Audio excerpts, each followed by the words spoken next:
So, what's the difference between active listening versus waiting to speak? Most people aren't actually listening, they're waiting.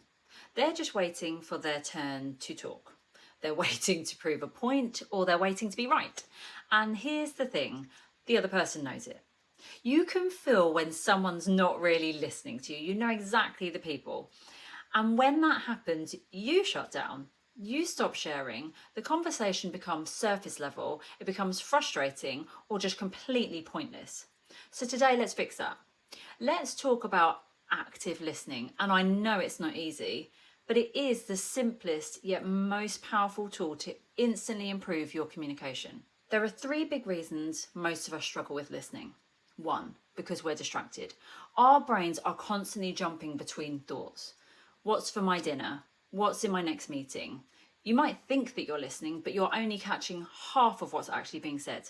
Secondly, we focus on responding, not understanding.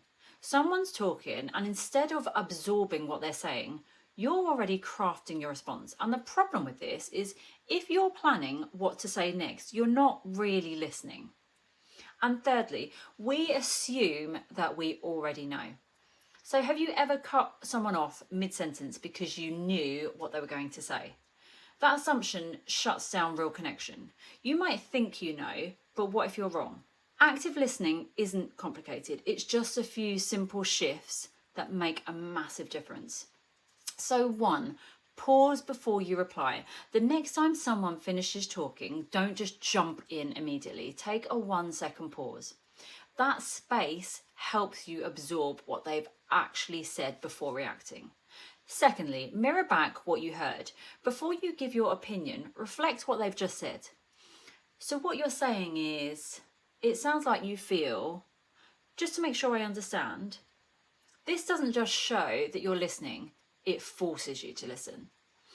And the third thing is listen to understand, not to fix. And this is so great if you're in a team meeting or something. Most people don't want solutions. They want to feel heard. So instead of jumping straight in with advice, try, that sounds frustrating, or I get why you feel that way.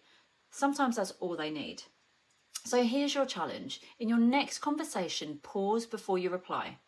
Mirror back what they've said and resist the urge to fix or interrupt. Because the moment someone feels heard, that's when real communication starts.